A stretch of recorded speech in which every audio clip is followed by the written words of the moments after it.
United Airlines and California-based startup Archer Aviation have announced plans to use flying cars to ferry passengers between Chicago's O'Hare International Airport and a vertiport just minutes from downtown.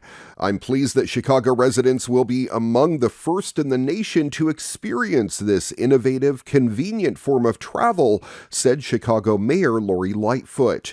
With 9.6 million residents, Chicago is the third largest metro area in the U.S., and experts predict the population is going to exceed 10.6 million by 2050. At its current size, Chicago is crowded enough that the approximately 15-mile drive between its major airport and downtown can take an hour or longer. The addition of another million people could slow the trip down even more. Archer Aviation believes its in-development electric flying car, Midnight, will be part of the solution to congestion problems in Chicago and beyond. Because the vehicle takes off and lands vertically like a helicopter, it could carry people across cities from rooftops. No need for a runway. This would not only minimize road traffic, but also help combat climate change, assuming the battery is charged by clean energy.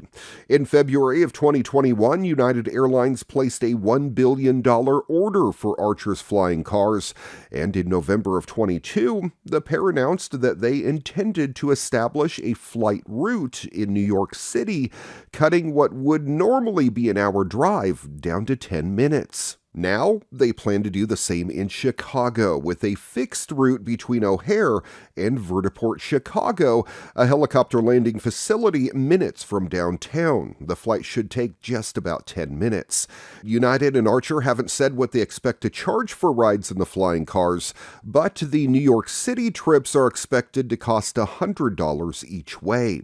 Before any Midnights can fly, though, Archer will need to get the flying cars certified with the FAA. In December of 22, the agency told the startup exactly what it needed to do to obtain such certification, and Archer hopes to wrap up the process by 2024. If it can meet that goal, it'll be on track to begin flying Chicago passengers in 2025. I thought about putting this one in our What The segment because that's exactly what I thought of when I saw the headline. Before Nintendo and its iconic mascot plumber, Atari used to run things in the console space. The late 1970s and early 1980s saw a slew of high-profile releases for the Atari 2600 console, from Pitfall to Pac-Man. But the once popular gaming system was relegated to the dustbin of history until now, as Atari just announced a brand new physical cartridge for the console. Mr. Run and Jump is a 2D platformer that's taken plenty of design cues from recent indie games like Celeste. Atari says this is the first 2600 VCS cartridge launch for a new title since 1990, despite an active DIY homebrew scene that has created plenty of its own retro carts in recent decades. The Mr. Run and Jump cartridge ships in a sealed box and comes with an actual instruction manual, a rarity these days. The cartridges are manufactured from using all new parts and materials with modern design cues like beveled edges to prevent pin damage and gold-plated connectors. Pre-orders for the physical release start on July 31st with a price of $60. The game was actually developed for the Ancient platform to showcase the enduring capabilities of the 2600 hardware, even 4 decades after its initial release. Despite the old-school pedigree, a snazzier version of the title is also being developed for modern consoles like the Switch, PlayStation, Xbox, and PC. This version includes more than 30 hours of gameplay, with a new time trials feature and a glowing explosion of color, action, and personality. In other words, there's no way it would run on the original 1970 1977 hardware. The Atari 2600 cartridge, however, does feature 6 worlds, 80 levels, 5 enemy types, and a unique scoring system that decreases points when you collide with baddies, though does not include a download code for the modern version. Not bad for a console that once had to dump 14 truckloads of unsold cartridges into a landfill. Mr. Run and Jump will work with actual retro 2600 consoles, but also with the newer VCS remakes too. Farmers in Japan have used ducks to help grow their rice in their paddy fields for centuries. The friendly farm animals paddle around in flooded fields, eating insects, and then oxygenating the water that helps stop weeds from taking hold.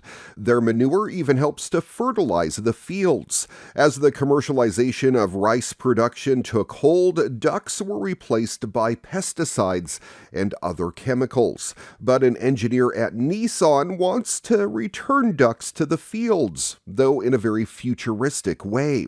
Meet the Igamo robot, a floating moving robot that is designed to help farmers keep their paddy fields insect-free and weed-free without chemicals.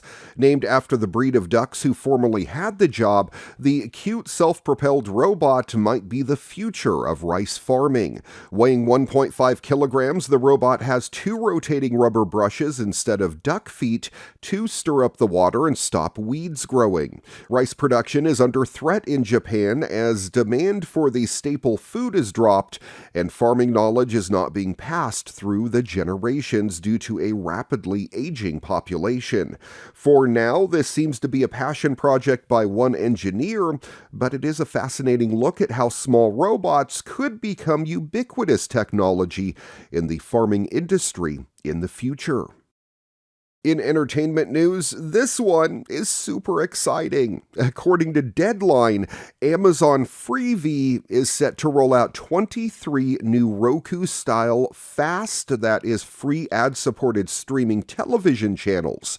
12 of the channels will be drawn from the MGM Vault. This includes single show channels based around Stargate and The Outer Limits, and MGM Presents Sci-Fi that will contain a mixture of MGM TV shows and movies. The other 11 channels will be in partnership with Warner Bros. Discovery.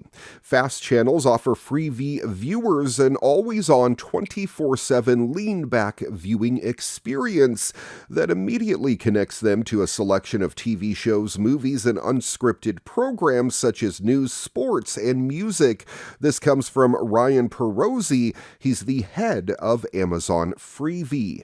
MGM and Warner Bros. Discovery create content that appeals to a diverse fan base: action, comedy, drama, scripted, unscripted, and more.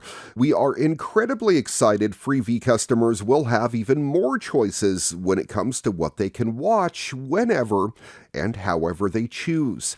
It may be a reach, but as a longtime Stargate fan, I am hopeful that this is a sign that Amazon is testing the potential audience for a new Stargate TV series and a new Stargate movie as well, possibly a whole universe.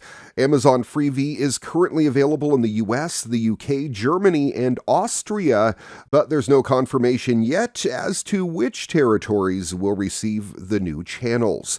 I'll definitely keep you updated as soon as I hear more so we can all tune in to a new Stargate Sci-Fi channel. How cool!